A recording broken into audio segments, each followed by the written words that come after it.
Welcome to T-SAT. This is Bhushan Govindula. ఈరోజు మనం భారత ఆధునిక చరిత్రలో భాగంగా బ్రిటిష్ రాజ్య స్థాపన పరిపాలన అంటున్నాం. సాధారణంగా యూరోపియన్లు వర్తక వాణిజ్యాల నేపథ్యంలో భారతదేశంలోకి రావడం జరుగుతుంది. క్రమంగా భారతదేశంలో ఆ యూరోపియన్ యూనియన్ సమూహాలను ఓడించి క్రమంగా ఇంగ్లీష్ వారు తమ రాజ్యాన్ని స్థాపించడం జరుగుతుంది, తమ పరిపాలనను స్థాపించడం జరుగుతుంది. ఆ పరిపాలనలో భాగంగా ఏ విధమైన విధానాలను ఉపయోగించారు అంటే లండన్ ప్రాంతానికి సంబంధించిన ఆ రాజరిక విధానాలని, ఆ పరిపాలనా విధానాలని భారతీయ సమాజంలో కూడా ప్రవేశపెట్టడం జరుగుతుంది. వాటికి సంబంధించిన అంశాన్ని పరిశీలిస్తే వీరి పరిపాలన విధానం భూమిశిస్తు మరియు వివిధ రకాల చట్టాలు సంస్కరణలో కనబడడం జరుగుతుంది. అంటే ఈ పరిపాలనా విధానం ఎక్కడ కనబడుతుంది అంటే వారు పరిపాలనలో ఏ విధమైన విధానాలను ఉపయోగించారు. ఉదాహరణకు గమనిస్తే మనం ఈరోజు కలెక్టర్లు అంటున్నాం. ఆ కలెక్టర్ల యొక్క విధానాన్ని వాళ్ళే ప్రవేశపెట్టడం జరుగుతుంది. ముఖ్యంగా కారన్ వాలిస్ ప్రవేశపెట్టడం జరుగుతుంది. అదేవిధంగా భూమిశిస్తు విధానాలు అంటున్నాం. వివిధ రకాల భూమిశిస్తు విధానాలను ప్రవేశపెట్టి భారతదేశంలో భూమి రూపంలో ఉన్న మూలధనాన్ని లండన్కు తరలించే ప్రయత్నం చేశారు. ఒక జమీందారీ పద్ధతి గమనించండి, ఒక రైతువారి పద్ధతి గమనించండి, ఒక మహల్వారి పద్ధతి గమనించండి, అందులోనే కనబడతాయి. అదేవిధంగా వివిధ రకాల చట్టాలు అంటున్నాం. ఒక పిట్స్ ఇండియా చట్టాన్ని గమనిస్తే, ఒక చార్టర్ చట్టాన్ని గమనిస్తే, ఒక భారత ప్రభుత్వ చట్టాలను గమనిస్తే ఇలాంటి చట్టాల పరంపరను ఉపయోగించి భారతీయ సమాజంపై తమ ఆధిపత్యాన్ని కొనసాగించడం జరుగుతుంది. భారతీయ మూలధనాన్ని క్రమాను పద్ధతి ప్రకారం ఇంగ్లాండ్కి తరలించడం జరుగుతుంది. ఇలాంటి అంశాలలో వారి యొక్క పరిపాలన అనేది మనకు స్పష్టంగా కనబడడం జరుగుతుంది. మన భూమిశిస్తు విధానాలను కనుక గమనిస్తే ముఖ్యంగా భారతదేశంలో అత్యధిక మూలధనం అనేది భూమిశిస్తు రూపంలోనే వాళ్ళ లండన్కు తరలించబడడం జరుగుతుంది. మరి ఈ భారతదేశంలో ఉన్న భూమి రూపంలో ఉన్న మూలధనాన్ని వాళ్ళు లండన్కు తరలించడం కోసం ఎలాంటి విధానాలను ప్రవేశపెట్టారు. అలా ప్రవేశపెట్టిన దానిలో మొదటి పద్ధతిని గమనిస్తే వేలం వేసే పద్ధతి అంటున్నాము. దీన్ని మనము బిడ్డింగ్ మెథడ్ అంటున్నాం. ఒక నిర్దిష్ట కాలానికి నిర్ణీత మేరకి బెడ్డింగ్ అనేది వేలం అనేది జరుగుతుంది. ఈ వేలం వేసే పద్ధతిని ఎవరు ప్రవేశపెట్టారు గమనిస్తే వారెన్ హేస్టింగ్ ప్రవేశపెట్టడం జరుగుతుంది. ఎప్పటి నుండి అది 1773 నుండి అది ప్రవేశపెట్టడం జరిగింది. అప్పటి వరకు 85 వరకు అది కొనసాగడం జరుగుతుంది. బెంగాల్ దాని పరిసర ప్రాంతాలలో మనకి ఈ వేలం వేసే పద్ధతి అనేది ఉపయోగించబడుతుంది. మరి ఇలాంటి పద్ధతిని ఏ ప్రాంతాలలో ఉపయోగించారు అంటే ఆనాటి బెంగాల్ ప్రెసిడెన్సీ అని బీహార్ ప్రాంతాలలో ప్రవేశపెట్టడం జరుగుతుంది. బీహార్ అనేది ఆనాడు బెంగాల్ ప్రెసిడెన్సీలోనే భాగమే. ఈనాటి అస్సాం కానీ, ఈనాటి బీహార్ కానీ, ఈనాటి బెంగాలీ కానీ, వెస్ట్ బెంగాల్ కానీ ఆనాడు అందులో భాగంగానే ఉన్నాయి. ఈ ప్రాంతాలలో వారెన్ హేస్టింగ్ వేలం వేసే పద్ధతిని ప్రవేశపెట్టడం జరుగుతుంది. మరి ఈ పద్ధతి ద్వారా ఒక నిర్దిష్టమైన భూమి మీద శిస్తు వసూలు చేసుకునే అధికారాన్ని పొందిన వ్యక్తులను మనం ఏమంటాము గమనిస్తే వారినే జమీందారులు అనడం జరుగుతుంది. ఈ జమీందారులకు ఆ నిర్దిష్టమైన భూమి మీద హక్కు అనేది ఉంటుంది. వాళ్ళు ఇష్టానుసారంగా పన్నులు వసూలు చేయడం వల్ల రైతుల నుండి వాళ్ళు ఉద్యమాలు ఎదుర్కోవాల్సి వచ్చింది. ప్రభుత్వం నుండి వేలం వేసే పద్ధతి ప్రకారం ప్రభుత్వానికి చెల్లించవలసిన శిస్తు చెల్లిస్తారు. ఆ వేలం ప్రకారం ఉపయోగించిన బిడ్డింగ్ను చెల్లిస్తారు. ఇక జమీందారులు ఆ ప్రాంతంపై సర్వ హక్కులు పొందుతూ క్రమంగా ప్రజలను పీడిస్తూ అనేక రకాల పన్నులను వసూలు చేయడం జరుగుతుంది. భారీ మొత్తంలో పన్నులను వసూలు చేయడంతో రైతాంగం నుండి తిరుగుబాటు అనేది రావడం జరుగుతుంది. అదేవిధంగా రెండో పద్ధతిని గమనిస్తే శాశ్వత భూమిశిస్తు సిద్ధాంతము అంటున్నాం. దీన్నే పర్మనెంట్ సెటిల్మెంట్ థియరీ అంటున్నాం. మరి ఈ పర్మనెంట్ సెటిల్మెంట్ పద్ధతి ఏంటి గమనిస్తే ఇక్కడ దీన్ని మనము జమీందారీ పద్ధతి అనవచ్చు, దీన్ని మనము బందోబస్తు పద్ధతి అంటున్నాం. మనం అక్బర్ కాలంలో గమనిస్తే రాజా తోడరమల్లు అంటున్నాం. Very very important. ఇతడు రాజా తోడరమల్లు అన్నాం. ఈ రాజా తోడరమల్లు ప్రవేశపెట్టిందే బందోబస్తు విధానము అంటున్నాం. అంటే శాశ్వత భూమి సిద్ధాంతానికే మనకు రెండు పేర్లు కనబడుతున్నాయి. మరి ఇది ఏ విధంగా రూపొందించబడింది అంటే ఆనాటి జనాభా లెక్కలను పరిగణలోకి తీసుకున్నారు. ఏ కాలం నాటి జనాభా లెక్కలని 1791 నాటి జనాభా లెక్కలని ఆధారితంగా తీసుకొని దీన్ని రూపొందించడం జరుగుతుంది. మరి దీన్ని రూపొందించిన వ్యక్తి ఎవరు గమనిస్తే ఇక్కడే కారన్ వాలిస్ అంటున్నాం. ఇతడే భారత సివిల్ సర్వీసెస్ పితామహుడు అవుతున్నాడు. సంచార న్యాయస్థానాలను ఏర్పాటు చేయడం జరుగుతుంది. ఇలాంటి కారన్ వాలిస్ 1793లో దీన్ని ప్రవేశపెట్టడం జరుగుతుంది. భూమిశిస్తు విధానాన్ని, శాశ్వత భూమిశిస్తు విధానాన్ని. మరి ఈ విధానాన్ని రూపొందించడానికి అతనికి సహకరిస్తారు ఇద్దరు. మరి ఈ శిస్తు ప్రకారం ఏ విధంగా శిస్తు వసూలు చేయబడుతుంది అంటే ఈ శిస్తు ప్రకారం ప్రతి 10 సంవత్సరాల కాలాన్ని నిర్దిష్టంగా తీసుకోవడం జరుగుతుంది. సో ఆ 10 సంవత్సరాల కాలానికి నిర్దిష్ట భూమి మీద ఎవరైతే శిస్తు వసూలు చేసుకునే అధికారాన్ని పొందుతారో వాళ్ళను మనం ఏమంటున్నాం, జమీందారులుగా పిలవడం జరుగుతుంది. అంటే ఈ జమీందారికి నిర్దిష్టమైన కాలం మాత్రమే ఉంది. ఆ కాలం ఎంత? 10 సంవత్సరాలు అవుతుంది. ఈ విధానాన్ని బెంగాల్ 1వ ప్రాంతం, బీహార్ 2వ ప్రాంతం, ఒడిస్సా 3వ ప్రాంతం, బెనారస్ 4వ ప్రాంతం. సో ఇలాంటి ప్రాంతాలలో దీన్ని ప్రవేశపెట్టడం జరుగుతుంది. సో ఇందులో కూడా లోపాలు ఉన్నాయి. ఏమున్నాయి? 10 సంవత్సరాల కాలానికి ప్రభుత్వం యొక్క టార్గెట్ ఏంటి? మూలధనం కావాలి, ఆదాయం కావాలి. సో ఆదాయం కోసం ఎవరైతే ఎక్కువ బెడ్డింగ్ వేశారో వాళ్ళకి ఇచ్చేశారు, జమీందారులకు ఇచ్చేశారు. ఇప్పుడు జమీందారులు ప్రజల నుండి వసూలు చేసుకునే పన్నుని ప్రభుత్వం నిర్ణయించలేదు, ఎంత వసూలు చేసుకోవాలనేది నిర్ణయించలేదు. కాబట్టి ఇష్టానుసారంగా వాళ్ళు ప్రజల నుండి పన్నును వసూలు చేయడం జరుగుతుంది. ఈ నేపథ్యంలో రైతాంగ పోరాటాలు, కార్మిక పోరాటాలు, ప్రజాస్వామిక పోరాటాలు, గిరిజన పోరాటాలు అనేవి వీటికి వ్యతిరేకంగా, అంటే ముఖ్యంగా జమీందారులకు వ్యతిరేకంగా రావడం జరుగుతుంది. సో మరి ఈ విధానాన్ని రూపొందించడంలో కారణ్ వాలిస్కి సహకరించిన వ్యక్తులు ఆనాటి అధికారులు గమనిస్తే మొట్టమొదటి అధికారి సర్ జాన్ షోర్ అంటున్నాం.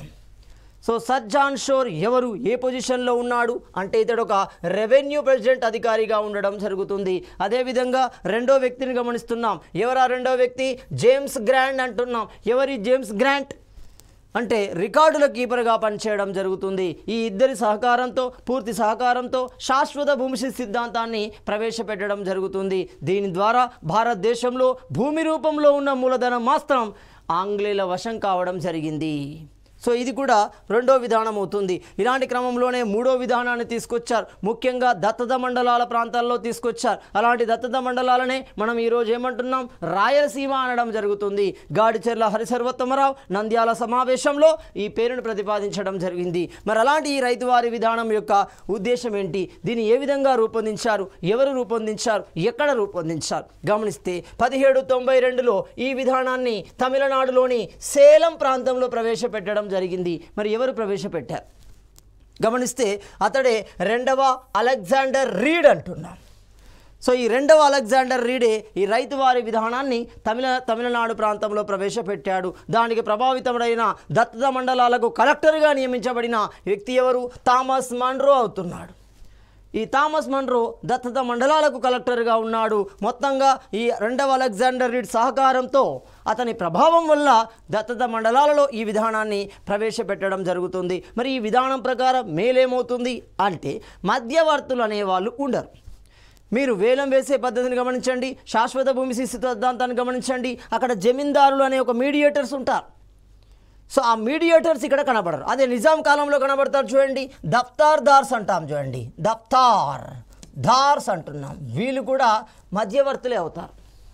సో ఇలాంటి మధ్యవర్తి అనేది, మీడియేషన్ అనేది ఉండదు.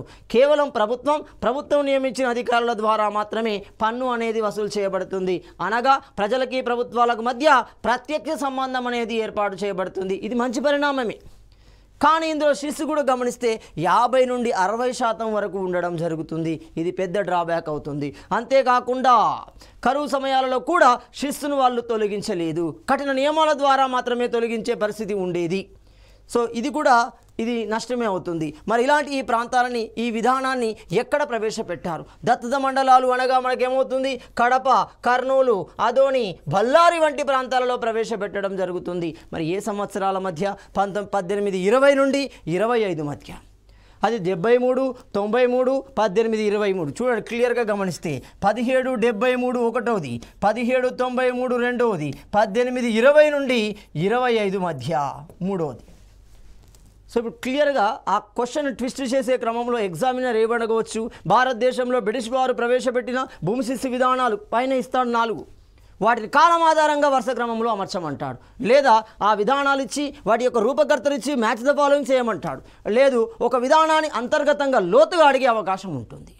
సో ఇక్కడ క్లియర్గా గమనించాలి. సో ఇలాంటి ప్రాంతాలలో ఎవరు? థామస్ మన్రో అంటున్నాం. ఇతడే మనకు దత్తత మండలాల కలెక్టర్గా ఉన్నాడు. రైతువారి విధానాన్ని ప్రవేశపెట్టాడు. కొంతవరకు ప్రజలకు మేలు జరిగింది అని చెప్పవచ్చు. అదేవిధంగా 4వది మహల్వారి విధానము అంటున్నాం. ఇక్కడ మహల్ అంటే అర్థం ఏంటి? సో ఆ మహల్ను ప్రాతిపదికగా తీసుకుంటూ ఆ మహల్ ప్రభుత్వంతో చేసుకున్న ఒప్పందం ఆధారితంగా రూపొందించబడిన రెవెన్యూ విధానాన్ని మనం ఏమంటాం? మహల్వారీ భూమి శిస్తు విధానం లేదా రెవెన్యూ విధానము అంటున్నాం. మరి మహల్ అంటే అర్థం ఏమవుతుంది అనగా గ్రామసభ లేదా మహల్ అవుతుంది. ఇప్పుడు మనకు 73, 74 రాజ్యాంగ సవరణల ప్రకారం గమనించండి. 73వ రాజ్యాంగ సవరణ ప్రకారం గమనిస్తే గ్రామీణ స్థాయిలో గ్రామ పంచాయతీల ఏర్పాటు అనేది జరుగుతుంది. ఆ గ్రామ పంచాయతీ ఏర్పాటులో క్రియాశీలకంగా వ్యవహరించేది ఈ గ్రామ సభ అవుతుంది. మరి అలాంటి గ్రామ సభలో ఎవరు ఉంటారు? ఆ గ్రామానికి సంబంధించిన ఓటు హక్కు కలిగిన వ్యక్తులు ఉంటారు. ఇక్కడ కూడా అది ఆ గ్రామానికి సంబంధించిన వర్గాలకు సంబంధించిన ప్రతినిధులు అందులో ఉంటారు.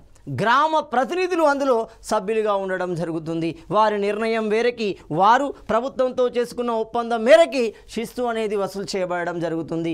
అంటే సింపుల్, మహల్ ద్వారా శిస్తు వసూలు చేసుకునే విధానాన్ని మహల్వారీ విధానము అంటున్నాం. మరి ఈ మహల్వారీ విధానాన్ని ఎవరు ప్రవేశపెట్టారు? మెకెంజీ ప్రవేశపెట్టడం జరుగుతుంది. మరి ఎక్కడ ప్రవేశపెట్టాడు?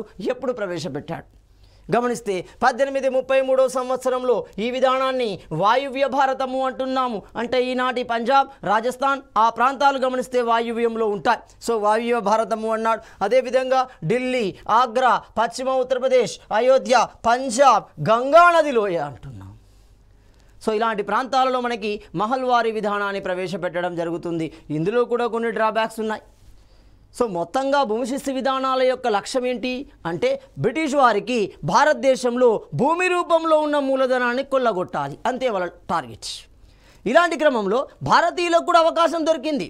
ఆ మూలధనాన్ని తమ చేతిలోకి తీసుకోవడానికి, తమ కబంధాస్తాల్లోకి తీసుకోవడానికి భారతీయులకు కూడా అవకాశం దొరికింది. ఒక జమీందారులు కానీ, ఒక దేశ్ముఖులు కానీ, వివిధ రూపాలలో ఉన్న అధికారులు కానీ. కాబట్టి సాధారణ ప్రజానీకం మరింత దోపిడీకి గురి కావడం జరుగుతుంది ఈ భూ శిస్తు విధానాల వల్ల. సో దీని ప్రకారం ఏమవుతుంది? మరి మహల్వారీ విధానంలో శిస్తు ఎంత వసూలు చేస్తున్నారు? 2/3 లేదా 10/11 వంతు అనేది ఉండడం జరుగుతుంది. మరి ఇలాంటి ఈ మహల్లో గ్రామ పెద్దలతో కూడిన సభగా ఉంటుంది. నిర్ణీత కాలానికి కంపెనీతో అది ఒప్పందం చేసుకుంటుంది. ఆ ఒప్పందం ప్రకారం పన్ను వసూలు చేయడం, ప్రభుత్వానికి కట్టడం జరుగుతుంది. అంతవరకు ప్రభుత్వం ఆ ప్రాంతం వైపు చూడదు, ఆ ప్రాంతంలోకి ఇంటర్ఫియర్ కాదు. అంటే సొంత నిర్ణయం ప్రకారమే జరుగుతుంది. సో ఇది మనకి భూమి శిస్తు విధానం. రెండోది గమనిస్తే పరిపాలనలో భాగంగా అధికారులను కూడా నియమించారు. ఎప్పుడైతే ఈస్ట్ ఇండియా కంపెనీ భారతదేశంలోకి వచ్చిందో ఒక కెప్టెన్ హాకిన్స్ రూపంలో కానీ, థామస్ రూపంలో కానీ క్రమంగా ఫ్యాక్టరీలను ఏర్పాటు చేసుకుంది. వివిధ రకాల యుద్ధాల ద్వారా అటు ఫ్రెంచ్ సమూహాన్ని, ఇటు డచ్ సమూహాన్ని, ఇటు డెన్ సమూహాన్ని ఓడించింది. వైవాహిక సంబంధం ద్వారా పోర్చుగీస్తో వైవాహిక సంబంధాన్ని ఏర్పాటు చేసుకుంది. పూర్తిగా భారతదేశంపై తన పట్టును సాధించింది. ఆ క్రమంలో పరిపాలన చేయడం కోసం అధికార యంత్రాంగాన్ని కూడా నియమించడం జరుగుతుంది. మరి ఏ పేరుతో నియమించింది గమనించాలి. అంటే ఇక్కడ బ్రిటిష్ ఇండియా అధీనంలోని ప్రెసిడెన్సీల పాలన కోసం బ్రిటిష్ నియమించబడిన అధికారులు ఎవరు? గవర్నర్ జనరల్లు, వైస్రాయ్లు, భారత గవర్నర్ జనరల్ ఉంటున్నారు. వారిని హెస్టింగ్తో ప్రస్థానం ప్రారంభమవుతుంది, మౌంట్ బాటన్తో ప్రస్థానం ముగియడం జరుగుతుంది. ఈ విషయాన్ని గమనించాలి. కాబట్టి గవర్నర్ జనరల్ ఉంటారు, వైస్రాయ్ ఉంటున్నాడు, భారత గవర్నర్ జనరల్ ఉంటున్నాడు. Governor general, Bengal governor general ఎవరవుతున్నారు? వారన్ హెస్టింగ్ అంటున్నాడు. లార్డ్ కానింగ్ మొదటి వైస్రాయ్ అంటున్నాడు. భారత గవర్నర్ జనరల్ విలియం బెంటిక్ అంటున్నాడు. చివరివాడు మౌంట్ బాటన్ అవుతున్నాడు. మరి ఇలాంటి అధికారులు ఎవరు? వారి యొక్క ప్రత్యేకత ఏంటి గమనిస్తే వారన్ హేస్టింగ్ మొట్టమొదటి వ్యక్తిగా ఉంటున్నాడు. మరి ఏ చట్టం ప్రకారం ఈ విధానం, ఈ అధికార యంత్రాంగం అనేది ప్రారంభించబడింది గమనిస్తే 1773 చట్టం ప్రకారము అంటున్నాం. సో 1773 చట్టం ప్రకారం బెంగాల్ గవర్నర్ జనరల్గా వారన్ హేస్టింగ్ నియమించబడడం జరుగుతుంది. మరి ఇతని యొక్క ప్రత్యేకత ఏంటి? మరి ఇలాంటి అంశాలలో తనదైన ముద్ర వేయడం జరిగింది వారన్ హేస్టింగ్. అదే గమనిస్తే బెంగాల్లో ప్రభుత్వాన్ని రద్దు చేయడం జరుగుతుంది. ద్వంద్వ ప్రభుత్వాన్ని రద్దు చేస్తున్నాడు. సో ద్వంద్వ ప్రభుత్వము అంటే మీకు అలహాబాద్ ఒప్పందం ప్రకారం వస్తుంది. బాక్సర్ యుద్ధం తర్వాత వచ్చిన ఒప్పందమే అలహాబాద్ ఒప్పందం అవుతుంది. ఈ ఒప్పందం ప్రకారం ఏమవుతుంది? అధికారాలు రెండుగా విభజించబడతాయి. పన్ను వసూలు చేసుకునే హక్కు ఒకరి చేతిలోకి ఉంటుంది, పరిపాలన హక్కు ఒకరి చేతిలో ఉంటుంది. పన్ను వసూలు చేసుకునే హక్కును మనం ఏమంటున్నాము? దివానీ హక్కు అంటున్నాము. ఇది ఆంగ్లేయుల వశం కావడం జరుగుతుంది. వాళ్ళకి కావాల్సిందే డబ్బులు, కాబట్టి డబ్బులు వాళ్ళు తీసుకున్నారు. రెండోది పరిపాలన హక్కులు అంటున్నాం. పరిపాలన హక్కులు అంటే ఏంటిది? నిజామత్ అంటున్నాం. చూడండి, సో ఇలాంటి ద్వంద్వ ప్రభుత్వాలని ఓడగొట్టి పూర్తిగా ఒకరి చేతిలోకి తీసుకున్నారు. సో బెంగాల్లో ప్రభుత్వాన్ని రద్దు చేయడం జరుగుతుంది. రెండోది కలకత్తాను బెంగాల్ రాజధానిగా చేయడం జరుగుతుంది. అంటే రాజధాని మార్చాడు. అంటే కోల్కతాకు ముందు రాజధాని ఏంటి? ఇప్పుడు క్లియర్ గమనించాలి, దాన్ని మనం ఏమంటాం, ముర్షిదాబాద్ అంటున్నాం చూడండి. సో ఈ ముర్షిదాబాద్ నుండి కోల్కతా నుండి ఢిల్లీకి మార్పు అనేది జరుగుతుంది. కాబట్టి వారన్ హేస్టింగ్ కాలంలో అది కోల్కతాగా మార్పు చెందడం జరుగుతుంది. 1911లో లార్డ్ హార్డింగ్ చేత కోల్కతా కాస్త ఢిల్లీకి రాజధానిగా మార్చబడుతుంది. సో రెండో వ్యక్తిని గమనిస్తే కారన్ వాలిస్ అంటున్నాం. మరి కారన్ వాలిస్ ఎవరు? భారతదేశంలో సివిల్ సర్వీసెస్కి పితామహుడుగా పిలువబడుతున్నాడు. The father of Indian civil సర్వీసెస్గా పిలువబడుతున్నాడు కారన్ వాలిస్. మరి ఇలాంటి కారన్ వాలిస్ యొక్క ప్రాముఖ్యతను గమనిస్తే మొదటి విషయాన్ని న్యాయశాఖను వేరు చేయడం జరుగుతుంది. ఎక్కడి నుండి? కార్యనిర్వాహక శాఖ నుండి వేరు చేయడం జరుగుతుంది. ఎవరు? కారన్ వాలిస్. అంతేకాకుండా 4 సంచార న్యాయస్థానాలను ఏర్పాటు చేయడం జరుగుతుంది. మూడో అంశాన్ని గమనిస్తే శాశ్వత భూమి సిద్ధాంతాన్ని 1793లో ఏర్పాటు చేశాడు. దేని ప్రాతిపదికన? 1791 జనాభా ప్రాతిపదికన ఏర్పాటు చేయడం జరిగింది. అదేవిధంగా లార్డ్ వెల్లెస్లీ అంటున్నాం. మరి ఎవరి లార్డ్ వెల్లెస్లీ అంటే? లార్డ్ వెల్లెస్లీ అనగానే మనకు గుర్తుకు వచ్చే అంశం ఏమవుతుంది? సైన్య సహకార పద్ధతి అంటున్నాము. సబ్సిడరీ అలయన్స్ అంటున్నాం. ఏంటి సబ్సిడరీ అలయన్స్ అంటే? దేశంలో ఏ సమూహమైనా, ఏ రాజ్యమైనా, ఏ సుల్తానైనా తనకు సహాయంగా సైన్యాన్ని పంపించమనవచ్చు. క్లియర్గా వాళ్ళ టార్గెట్ అదే. దాని రూపం మనకు తెలిసింది ఏంటిది? సహాయంగా మాత్రమే పంపిస్తున్నాము అని మనం ఆలోచిస్తున్నాం. కానీ వాళ్ళు ఏం చేశారు? భారతదేశంలో తమదైన సైన్యాన్ని వాళ్ళు ఉచితంగా పెంపకం చేసుకుంటున్నారు. ఇలాంటి క్రమంలోనే సైన్య సహకార పద్ధతి అనేది జరుగుతుంది. అంటే రక్షణ పరంగా వాళ్ళు బలోపేతులు అవుతున్నారు. ఒకవేళ భవిష్యత్తులో ఉద్యమాలు జరిగితే, ప్రజా వ్యతిరేక తిరుగుబాటు జరిగితే వాటిని కంట్రోల్ చేయగలగాలి. తమకంటూ ఒక సైన్యాన్ని ఉండాలి. ఆ సైన్యాన్ని ఈ రూపంలో నిర్మించుకున్నారు. సో సైన్య సహకార పద్ధతి అంటున్నాం. సో ఈ విధానాన్ని అంగీకరించిన మొదటి సుల్తాన్ ఎవరవుతున్నారు? నిజాం అలీ ఖాన్. ఎన్నో నిజాం వీడు? ఇతడు రెండో నిజాం అవుతున్నాడు.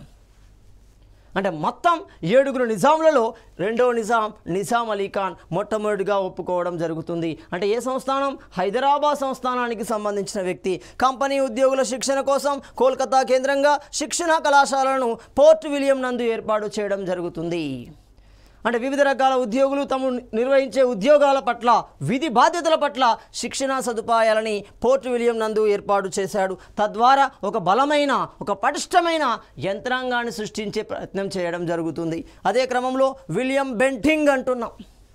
సో విలియం బెంటింగ్ చాలా ఇంపార్టెంట్. ఎందుకంటే 1833 చట్టం ప్రకారం ఇతడు భారత గవర్నర్ జనరల్గా మార్చబడడం జరుగుతుంది. ఇప్పటి వరకు గవర్నర్ జనరల్ అనే పేరే విన్నాము. ఇప్పుడు భారతీయ గవర్నర్ జనరల్ అనే పేరు వినడం జరుగుతుంది. అలా ఏర్పడిన మొదటి వ్యక్తే విలియం బెంటింగ్. అంటే అతని యొక్క అధికారం పెరుగుతుంది అంతే. అతని ఆధీనంలో ఉన్న ప్రాంత భూభాగం పెరుగుతుంది, తన అధికార పరిధి అనేది విస్తరించడం జరుగుతుంది. సో మొదటి బ్రిటిష్ ఇండియా గవర్నర్ జనరల్గా ఉండడం జరిగింది రాజా రామ్మోహన్ రాయ్ యొక్క ప్రోద్బలం చేత.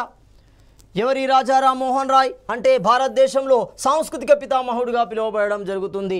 బెంగాల్ సాంస్కృతిక పితాగా పిలువబడిన వ్యక్తి రాజా రామ్మోహన్ రాయ్. అతని యొక్క తోడ్పాటు వలన, అతని యొక్క ఒత్తిడి వలన విలియం బెంటింగ్ ఒక నిర్ణయాన్ని తీసుకున్నాడు. ఆనాటి ప్రజానికంలో మహిళలను ఎక్కువగా ఇబ్బంది పెడుతున్న అంశం సతీ. సో అలాంటి సతీ నిషేధ చట్టాన్ని తీసుకురావడం జరిగింది. ఎప్పుడు తీసుకొచ్చాడు? 1829 డిసెంబర్ 4న తీసుకురావడం జరుగుతుంది. దానికి పెట్టిన పేరే రెగ్యులేషన్ అంటున్నాం చూడండి. సో ఇక్కడ ఈ రెగ్యులేషన్ పేరుతో ఈ సతీ నిషేధ చట్టాన్ని తీసుకురావడం జరుగుతుంది. 4వ అంశాన్ని గమనిస్తే కాళీమాతా భక్తులను అణచివేయడానికి విలియం స్లీమన్ అనే అధికారిని నియమించడం జరుగుతుంది. ఇది చాలా సందర్భాల్లో అడిగారు. విలియం స్లీమన్ అంటున్నాం. ఎవరి అధికారి? ఎందుకు నియమించబడ్డాడు అంటే కాళీమాతా భక్తులను చెప్పుకుంటూ వారిని దోపిడీకి గురి చేసే వ్యక్తులు, ప్రజానికాన్ని దోపిడీకి చేసే దారి దోపిడీ దొంగలను కంట్రోల్ చేయడం కోసం విలియం స్లీమన్ అనే అధికారిని నియమించడం జరుగుతుంది. పటిష్టమైన చర్యలు తీసుకున్నారు. అదే క్రమంలో లార్డ్ మెకాలే అంటున్నాం. ఎవరి మెకాలే? సో లార్డ్ మెకాలే సూచన మేరకు 1835 నుండి ఇంగ్లీష్ విద్యా విధానాన్ని ప్రారంభించాడు విలియం బెంటింగ్. ఇది పాయింట్ ఇంపార్టెంట్. అంటే ఏమవుతుంది? భారతీయ సమాజంలోకి బ్రిటిష్ సమాజ భావజాలం అనేది ప్రవేశించబడింది. ఆధునిక విద్య రూపంలో ఇంగ్లీష్ అనేది ప్రవేశపెట్టబడింది. ఇంకా చెప్పాలంటే వెస్ట్రన్ ఎడ్యుకేషన్ అనేది బెంటింగ్ కాలంలో ప్రారంభించబడింది. మరి ఏ సంవత్సరం? 1835 సంవత్సరం అవుతుంది. ఎవరి సూచనల మేరకి? లార్డ్ మెకాలే సూచనల మేరకి రావడం జరుగుతుంది. మరో చర్యను గమనిస్తే కోల్కతా కేంద్రంగా వైద్య కళాశాలలు నిర్మించడం జరిగింది.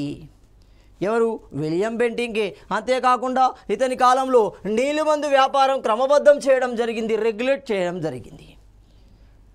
సో ఇలాంటి కార్యక్రమాలు మొత్తం మనకి విలియం బెంటింక్ కాలంలో కనబడుతున్నాయి. అలాంటి కోవలో చెందిన మరో వ్యక్తి లార్డ్ డెల్హౌసీ అంటున్నాం. లార్డ్ డెల్హౌసీ అనగానే మనకి రాజ్య సంక్రమణ సిద్ధాంతము అంటున్నాం, డాక్ట్రైన్ ఆఫ్ ల్యాప్స్ అంటున్నాం.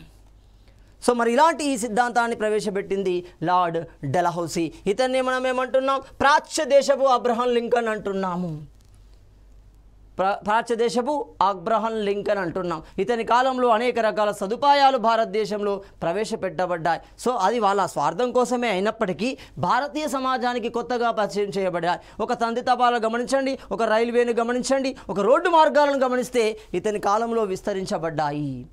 కాబట్టి ఇతన్ని అబ్రహం లింకన్తో పోల్చారు. ప్రాచ్య దేశపు అబ్రహం లింకన్ అంటున్నాం. రాజ్య సంక్రమణ సిద్ధాంతం అంటున్నాం. మరి ఈ సిద్ధాంతం యొక్క ఉద్దేశం ఏంటి అంటే బ్రిటిష్ యొక్క భౌగోళిక విస్తీర్ణాన్ని పెంచాలి. అంటే బ్రిటిష్ ఆధిపత్యంలో ఉన్న భూభాగాన్ని పెంచే క్రమంలో ఈ సిద్ధాంతం అనేది బాగా ఉపయోగపడింది. సో ఈ సిద్ధాంతం ప్రకారం ఏంటి? ఏదైనా ఒక రాజ్యానికి వారసత్వంగా కుమారుడు లేకపోతే ఆ రాజ్యం బ్రిటిష్ రాజ్యంలో విలీనం చేయబడుతుంది. అంటే దత్తత అనేది స్వీకరించడానికి అవకాశం లేదు. దత్తత లేని అంటే పుత్ర సంతానం లేని రాజ్యాలు బ్రిటిష్ రాజ్యంలో విలీనం చేయబడతాయి. దాన్ని మనం ఏమంటున్నాం? రాజ్య సంక్రమణ సిద్ధాంతం అంటున్నాం. మరి ఈ సిద్ధాంతం ప్రకారం ఆక్రమించబడిన రాజ్యాలు ఏంటి గమనిస్తే 1 సతారా అంటున్నాం, 2 భగత్ అంటున్నాం, 3 నాగపూర్ అంటున్నాం, 4 ఝాన్సీ అంటున్నాం, 5 శంభాన్పూర్ అంటున్నాం. అందుకే మీరు బాగా గమనించండి, 1857 తిరుగుబాటు సందర్భంలో ఝాన్సీ కేంద్రంగా మణికర్ణికను మనం చరిత్రలో ఏమంటున్నాం? ఝాన్సీ లక్ష్మీబాయి అంటున్నాం. ఆమె ఇక్కడే పోరాటం చేయడం జరుగుతుంది. సో ఇలాంటి ప్రాంతాలు మనకు ఎందులో కలుస్తున్నాయి? ఏమవుతుంది?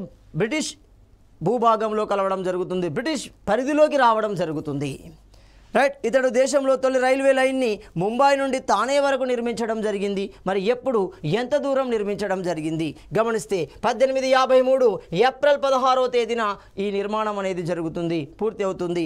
ఎన్ని కిలోమీటర్లు? 34 కిలోమీటర్ల దూరంతో మొదటి రైల్వే లైన్ భారతదేశంలో ప్రారంభించబడింది. అలాంటి క్రమంలోనే కోల్కతా నుండి మద్రాసు వరకు తంతి తపాలా వ్యవస్థను ఏర్పాటు చేశారు. దాదాపు 700కు పైగా తంతి తపాలా శాఖలు కూడా విస్తరించబడడం జరుగుతుంది. అంతేకాకుండా ఇతడు దేశంలో తొలిసారి పోటీ పరీక్షల ద్వారా సివిల్ సర్వీసెస్ పరీక్షను ప్రారంభించాడు.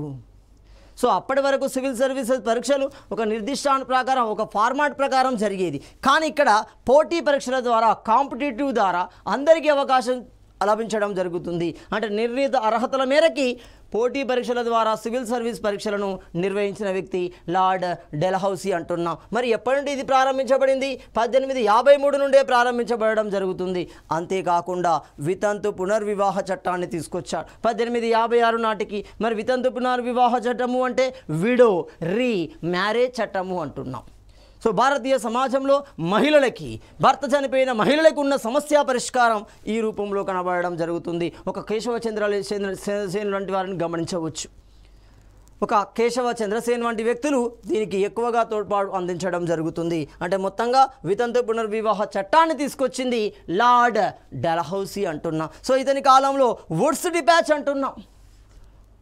సో వుడ్స్ డిపాచ్ 1854లో ఏర్పాటు చేయబడింది. మరి ఏంటి వుడ్స్ డిపాచ్? సో దీని యొక్క అర్థం ఏంటి? వుడ్స్ డిపాచ్ యొక్క అర్థం గమనిస్తే ప్రాంతీయ భాషలలో విద్యా బోధన ఏర్పాటు చేయబడడం. సో తద్వారా ఎక్కువ మంది విద్య పట్ల ఆకర్షితులయ్యే అవకాశం ఉంటుంది, తమను తాము తెలుసుకునే అవకాశం ఉంటుంది, సమాజంపై అవగాహన పెంచుకునే అవకాశం ఉంటుంది. అదే కేవలం చదువు మాత్రమే. చదువు అనేది ప్రధాన ఆయుధంగా కనబడుతుంది. అదేవిధంగా కోల్కతా, బొంబాయి, మద్రాస్ కేంద్రంగా విశ్వవిద్యాలయాల స్థాపన అనేది ఇతని కాలంలో నిర్వహించబడింది. ఇలా ఒక అబ్రహం లింకన్తో పోలిన అనేక సామాజిక సంస్కరణలు చేపట్టాడు. అందుకే ప్రాచ్య దేశపు అబ్రహం లింకన్గా పిలువబడ్డాడు. అలాంటి క్రమంలో మరో వ్యక్తిని గమనిస్తే లార్డ్ రిప్పన్ అంటున్నాం. సో ఎవరి లార్డ్ రిప్పన్ గమనిస్తే ఇతని కాలంలో కూడా చారిత్రాత్మకంగా గుర్తుంచుకోదగిన చర్యలు అనేవి నిర్మించబడ్డాయి. అందులో గమనిస్తే 1 హైదరాబాద్ను సందర్శించిన మొట్టమొదటి రాజప్రతినిధిగా ఉండడం జరుగుతుంది మనకు లార్డ్ రిప్పన్. మరి ఎవరి కాలంలో వచ్చాడు? 6వ నిజాం కాలంలో వచ్చాడు. 2.5 సంవత్సరాల బాలుడైన 6వ నిజాం మేర్ మెహబూబ్ అలీ ఖాన్ అంటున్నాం. సో ఈ మీర్ మహబూబ్ అలీ ఖాన్ 2.5 సంవత్సరాల కాలంలోనే సుల్తాన్గా ప్రకటించబడుతున్నాడు. కాబట్టి అతనికి ఎలాంటి అవగాహన లేదు. 18 సంవత్సరాల వరకు అతడు సింహాసనాన్ని అధిష్ఠించలేకపోయాడు, అంటే నేరుగా పరిపాలనలోకి రాలేకపోయాడు. అంటే ఎప్పుడైతే 18 సంవత్సరాలు నిండాయో ఆ సందర్భంలో అతని కరోనేషన్, అంటే సుల్తాన్గా ప్రకటించబడే సందర్భానికి ఇతడు గెస్ట్గా రావడం జరుగుతుంది, లార్డ్ రిప్పన్. అంతేకాకుండా ప్రాంతీయ భాషా పత్రికల చట్టాన్ని రద్దు చేయడం జరిగింది. ఈ చట్టాన్ని మనం ఏమంటున్నాం? వర్నాక్యులర్ యాక్ట్ అంటున్నాం. ఈ వర్నాక్యులర్ యాక్ట్ చట్టాన్ని రద్దు చేసిన వ్యక్తి లార్డ్ రిప్పన్ అవుతున్నాడు. అంతేకాకుండా 1882లో స్థానిక సంస్థల ద్వారా స్వపరిపాలన ఏర్పాటు చేయడం జరుగుతుంది. తద్వారా ఇతన్ని భారతీయ చరిత్రలో స్థానిక స్వపరిపాలన పితాగా పిలవడం జరుగుతుంది. భారతీయ చరిత్రను కనుక గమనిస్తే ఈ స్థానిక పరిపాలనకు సంబంధించిన సమాచారం చోళుల నుండి తీసుకోబడడం జరుగుతుంది. కాలక్రమంలో అది 73, 74వ రాజ్యాంగ సవరణ ప్రకారం భారతదేశంలోకి అది ప్రవేశపెట్టడం జరుగుతుంది. క్లియర్ గమనించండి. 1884లో ఇల్బర్ట్ బిల్ అనేది తీసుకురావడం జరిగింది ఈ లార్డ్ రిప్పన్. మరి ఇల్బర్ట్ బిల్ యొక్క ఉద్దేశం ఏంటి? సో దీని యొక్క ఉద్దేశాన్ని కనుక గమనిస్తే క్రిమినల్ కేసులని యూరోపియన్లతో పాటు భారతీయులు కూడా వాదించే అవకాశాన్ని కలిగి ఉండటమే మనకి ఇల్బర్ట్ బిల్లుగా పిలవడం జరుగుతుంది. అలాంటి ఇల్బర్ట్ బిల్లు ఇతని కాలంలోనే రావడం జరిగింది. సివిల్ సర్వీస్ వయసుని 19 సంవత్సరాల నుండి 21 సంవత్సరాలకు పెంచాడు. అంటే మరింత మంది భారతీయులకి అవకాశం అనేది లభించింది. అంతే భారతీయులకు అవకాశం రావద్దు అని తగ్గించారు. కానీ ఇతడు ఏం చేశాడు? మరింత మందికి అవకాశం కలిగించే విధంగా సివిల్ సర్వీసెస్ వయసుని 19 నుండి 21 సంవత్సరాలకు పెంచడం జరుగుతుంది. అంతేకాకుండా ఇతని కాలంలో 1881లో జనాభా లెక్కలు చేపట్టడం జరిగింది. సో మరి ఈ జనాభా లెక్కలు ఏంటి క్లియర్గా గమనించాలి. సాధారణంగా లార్డ్ మేయో కాలంలో జనాభా లెక్కలు ప్రారంభించబడతాయి. ఒక ప్రణాళిక ప్రకారం ఒక శాస్త్రీయ జనాభా లెక్కలు పూర్తి స్థాయిలో నిర్వహించబడింది లార్డ్ రిప్పన్ కాలంలో 1881 నుండి. అందుకే 2011లో జరిగిన జనాభా లెక్కలను మనం ఏమంటున్నాం? 15వ గణనగా పిలవడం జరుగుతుంది. సో ఇలాంటి లెక్కల ప్రస్థానం మనకి ఇతని కాలం నుండే ప్రారంభమవుతుంది. మరి దీని ప్రకారం జనాభా ఎంత? ఆనాటికి 25 కోట్ల జనాభా ఉంది. స్వాతంత్రం వచ్చే నాటికి అది 36.5 కోట్ల జనాభాగా కనబడుతుంది. అంటే 1951 జనాభా లెక్కల ప్రకారం గమనించాలి. సో క్లియర్గా గమనిస్తే 1883లో కరువుపై కూడా, సో కరువు సందర్భాలలో ఆ కరువును నివారించడం కోసం, ఉపశమనాన్ని కలిగించడం కోసం ఫెమైన్ కోడ్ను కూడా రూపొందించడం జరిగింది. సో ఫెమైన్ కోడ్ను రూపొందించడం ద్వారా ఆ సందర్భాలలో ప్రభావితమైన వర్గాలకి ఏ విధమైన సహాయ సహకారాలు అందించవచ్చు. సో ఇలా లార్డ్ రిప్పన్ తనదైన ముద్రను వేసుకోవడం జరుగుతుంది. పారిశ్రామికకు సంబంధించిన విధానాలని, కార్మికులకు సంబంధించిన అనేక విధానాలని లార్డ్ రిప్పన్ ప్రవేశపెట్టడం జరుగుతుంది. ఆ తర్వాత వచ్చిన మరో వ్యక్తి లార్డ్ కర్జన్ అంటున్నాం. కర్జన్ అనగానే మనకు అర్థమవుతుంది బెంగాల్ విభజన కనబడుతుంది. సో ఇతడు ఏం చేశాడు? ఇతడు వ్యవసాయ అభివృద్ధికి సహకార రుణాల సంఘాల స్థాపన చేయడం జరుగుతుంది. సహకార సంఘాలు ఎందుకు ఉపయోగపడతాయి? వ్యవసాయ రంగంలో మౌలిక సదుపాయాలను ఏర్పాటు చేసుకోవడానికి కావలసిన రుణ సదుపాయాన్ని అందించడం. అది దీర్ఘకాలిక ప్రాతిపదికన ఉండవచ్చు, మధ్యకాలిక ప్రాతిపదికన ఉండవచ్చు, తాత్కాలికంగా ఉండవచ్చు, చిన్న ప్రాతిపదికన ఉండవచ్చు. అంటే సహకార సంఘాల ద్వారానే వాటికి సహాయం చేయడం ఆ ప్రస్థానం ఇతని కాలం నుండే ప్రారంభమవుతుంది. అంతేకాకుండా బీహార్లోని పూసా వద్ద ఏం చేశాడు? ఇంపీరియల్ ఇన్స్టిట్యూట్ ఆఫ్ అగ్రికల్చర్ను ఏర్పాటు చేయడం జరుగుతుంది. సో ఈ అగ్రికల్చర్ యూనివర్సిటీని కూడా ఇతడే ఏర్పాటు చేశాడు. అంతేకాకుండా క్షామ నివారణకి, క్షామము అంటే కరువు లేదా దుర్భిక్షము అంటున్నాం. సో ఈ కరువు లేదా దుర్భిక్షం వంటి పరిస్థితుల నివారణ కోసం డొనాల్డ్ కమిటీని ఏర్పాటు చేయడం జరిగింది. ఆ డొనాల్డ్ కమిటీని మనం ఏమంటాం? మెక్డొనాల్డ్ లేదా మ్యాక్డొనాల్డ్ అంటాం. మ్యాక్డొనాల్డ్ కమిటీని వేయడం జరిగింది. ఎప్పుడు వేశాడు? 1901 సంవత్సరంలో లార్డ్ కర్జన్ వేయడం జరిగింది. అంతేకాకుండా పోలీస్ శాఖ వ్యవస్థీకరణకి, అంటే అందులో ఉన్న లోపాలను పరిశీలిస్తూ ఆ లోపాలని పరిష్కరించే విధంగా పునర్వ్యవస్థీకరణ కోసం ప్రేజర్ కమిటీని వేయడం జరుగుతుంది. అంటే ఇప్పుడు ప్రేజర్ కమిటీ యొక్క ఉద్దేశం ఏమవుతుంది? పోలీస్ శాఖ పునర్వ్యవస్థీకరించాలి, సమస్యల పరిష్కారం అనేది జరగాలి. అలాంటి క్రమంలోనే రైల్వే వ్యవస్థను సంస్కరించడం కోసం, సో రైల్వే వ్యవస్థలో ఉన్న లోటుపాట్లను సంస్కరించడం కోసం థామస్ రాబర్ట్సన్ కమిషన్ వేయడం జరిగింది. So Thomas Robertson commission railway వ్యవస్థ పునర్వ్యవస్థీకరణకు సంబంధిస్తుంది. అంతేకాకుండా భారత పురావస్తు శాఖను ఏర్పాటు చేశాడు ఇతని కాలంలోనే. ఎప్పుడు? 1902వ సంవత్సరంలో. ఎవరి అధ్యక్షతన? Sir John Marshall. సో ఈ సర్ జాన్ మార్షలే భారతదేశంలో నాగరికత మూలాలని హరప్పా కేంద్రంగా గుర్తించడం జరిగింది. అందుకే ఆ నాగరికతను ఏమంటున్నాం? హరప్పా నాగరికత అంటున్నాం. దానికి మరొక పేరు ఏమంటున్నాం? సింధులోయ నాగరికత అంటున్నాం. 1924 నాటికి అది 22 నుండి 24 నాటికి అది ఎక్స్కవేట్ చేయబడుతుంది ఇతని ఆధ్వర్యంలోనే. అలాంటి క్రమంలోనే 1904లో విశ్వవిద్యాలయ కమిషన్ను ఏర్పాటు చేశాడు. విశ్వవిద్యాలయ కమిషన్కి అధ్యక్షుడిగా ఉన్న వ్యక్తి ఎవరు? సర్ థామస్ లీ అవుతున్నాడు. లీ కమిషన్ని ఏర్పాటు చేశాడు. సో లీ కమిషన్ అనేది విశ్వవిద్యాలయాలకు సంబంధించింది. ఫ్రేజర్ కమిషన్ అనేది పోలీస్ వ్యవస్థకు సంబంధించింది. రాబర్ట్సన్ కమిషన్ అనేది రైల్వే వ్యవస్థకు సంబంధించింది. అంతేకాకుండా 1905లో బెంగాల్ విభజన జరుగుతుంది.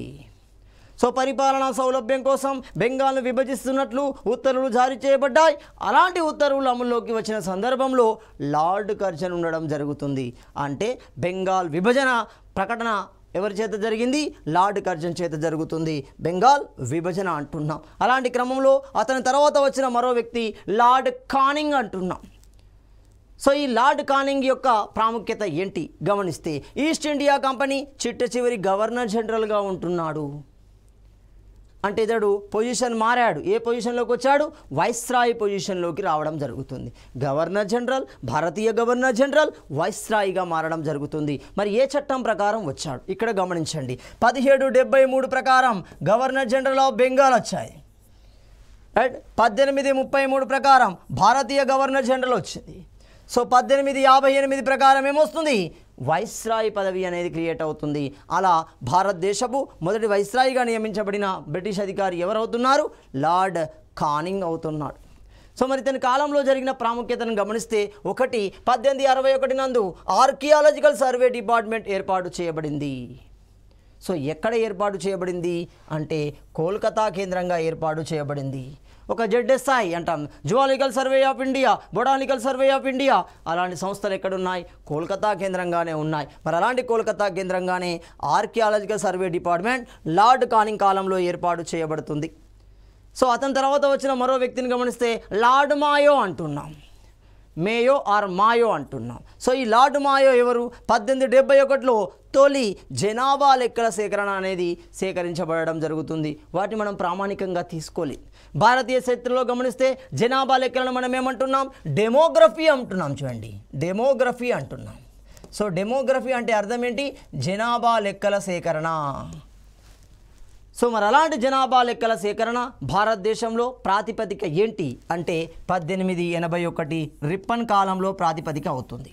మరి దీనికన్నా ముందు జరగలేదా అంటే జరిగింది. అంత శాస్త్రీయంగా కనబడలేదు, పూర్తి స్థాయిలో కనబడలేదు. దేశీయ జనాభా పూర్తి స్థాయిలో లెక్కించబడలేదు. ఎప్పుడు? అది 1871, 72 నాటికి. సో 71, 72 సంవత్సరానికి లార్డ్ మేయో తొలిసారి లెక్కల గణన, తొలి జనాభా గణన చేపట్టడం జరుగుతుంది. అంతేకాకుండా భారతీయ సమాజంలో హత్యకు గురైన మొదటి వైస్రాయిగా చరిత్రలోకి ఎక్కాడు లార్డ్ మాయో. అంతేకాకుండా ఇతని కాలంలో రైల్వే బడ్జెట్ అనేది రూపొందించబడడం జరుగుతుంది. సో అలాంటి రైల్వే బడ్జెట్ను కూడా ఇతని కాలంలో రూపొందించారు. ఆ తర్వాత వచ్చిన మరో వ్యక్తి లార్డ్ లిట్టన్ అంటున్నాం.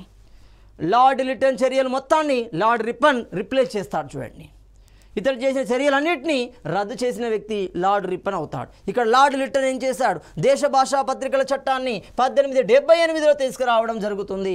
దాన్ని మనం ఏమన్నాం? వర్నాక్యులర్ యాక్ట్ అన్నాం. దాన్ని రద్దు చేశాడు లార్డ్ రిప్పన్. తీసుకొచ్చింది లార్డ్ లిట్టన్. అంతేకాకుండా ఆయుధాల చట్టము అంటాము, రిపేల్ ఆఫ్ ఆర్మ్ యాక్ట్ అంటాం. రిపేల్ ఆఫ్ ఆర్మ్ యాక్ట్ని 1878లోనే తీసుకొచ్చాడు. అంతేకాకుండా సివిల్ సర్వీసెస్ వయసుని 21 సంవత్సరాల నుండి 19 సంవత్సరాలకు తగ్గించాడు. తగ్గిస్తే రిప్పన్ 21 సంవత్సరాలకు పెంచాడు. సో లార్డ్ మింటో అంటున్నాం. సో లార్డ్ మింటో ఎవరు? సో లార్డ్ మింటో యొక్క ప్రాముఖ్యతను గమనిస్తే ఇతన్ని ఫాదర్ ఆఫ్ కమ్యూన్ కాన్స్టిట్యూషన్ అంటున్నాం. ఎందుకు కమ్యూన్ కాన్స్టిట్యూషన్? అసలు ఈ కమ్యూన్ అంటే ఏంటిది? మత ఆధారిత నియోజకవర్గాలు అంటున్నాం. 1909 చట్టంలో కనబడుతుంది. చూడండి, మింటో మార్లే చట్టము అంటున్నాం దీన్ని. సో అందుకే ఇతని పేరేంటిది? మత నియోజక వర్గాల పిత అంటున్నాం. He was the father of communal electorate in India. ఎవరు? లార్డ్ మింటో అంటున్నాం. సో మరి ఇతని కాలంలో జరిగిన ప్రధాన సంఘటనలు గమనిస్తే మరి ఇలాంటి సంఘటన సందర్భంలో భారతదేశంలో ఇతడు వైస్రాయిగా లేదా గవర్నర్ జనరల్గా ఉన్నాడు. గమనిస్తే స్వదేశీ ఉద్యమము అంటున్నాం 1906 నుండి కొనసాగుతుంది, 11 వరకు కొనసాగుతుంది. అది వందే మాతరం ఉద్యమంలో భాగంగానే ఎగ్జాక్ట్లీ దీనికి ఇయర్ పెట్టలేము 1906 అని, కానీ 1906 నుండి మరాఠా కేంద్రంగా అది ఉధృతంగా కొనసాగుతుంది. అతివాదుల నేతృత్వంలో అది దేశవ్యాప్తం అవడం జరుగుతుంది. అంతే తప్ప దీనికి ఎగ్జాక్ట్లీ 1906 అని చెప్పలేము. సో మొత్తంగా గమనిస్తే ముస్లిం లీగ్ అంటున్నాము 1906 డిసెంబర్లో ఢాకా కేంద్రంగా సలీముల్లా ఖాన్ ఆఘా ఖాన్లచే ఏర్పాటు చేయబడుతుంది. మింటో మార్లే సంస్కరణలు 1909లో ప్రవేశపెట్టబడ్డాయి. సూరత్ చీలిక 1907లో జరిగింది. సో ఇలాంటి సంఘటనల సందర్భంలో ఇతడు భారతదేశంలో గవర్నర్ జనరల్గా ఉన్నాడు. అదే క్రమంలో లార్డ్ హార్డింగ్ II అంటున్నాం. ఇతని కాలంలో ఏం జరిగింది అంటే బెంగాల్ విభజన వ్యతిరేక ఉద్యమం చివరి దశకు రావడం జరుగుతుంది. ఆ సందర్భంలో 2 ప్రకటనలు ఇతని ఆధ్వర్యంలోనే జరుగుతున్నాయి. ఏంటి ఆ ప్రకటనలు గమనిస్తే, ఒకటి బెంగాల్ విభజన రద్దు అంటున్నాం 1911లో జరుగుతుంది. ఢిల్లీ దర్బారు ఏర్పాటు చేస్తాడు. ఆ దర్బారు కేంద్రంగా 2 ప్రకటనలు జారీ చేస్తాడు. అందులో మొట్టమొదటి ప్రకటన గమనిస్తే బెంగాల్ విభజన రద్దు అంటున్నాం. రెండో ప్రకటన గమనిస్తే రాజధానిని కోల్కతా నుండి ఢిల్లీకి మార్చడం. ఇతని కాలంలోనే ఢిల్లీ దర్బార్ ఏర్పాటు చేయబడింది. గేట్వే ఆఫ్ ఇండియా అనేది నిర్మించబడింది. గేట్వే ఆఫ్ ఇండియా నిర్మించడానికి గల కారణం ఏంటి? అప్పటికి బ్రిటిష్ యువరాజు భారతదేశానికి మొదటిసారిగా తన భార్యతో రావడం వల్ల జార్జ్ V అండ్ మరి ఏమవుతుంది మేరీ, ఈ ఇద్దరు భారతదేశానికి మొదటిసారిగా వచ్చిన సందర్భంలో మనకి గేట్వే ఆఫ్ ఇండియా అనేది నిర్మించబడుతుంది.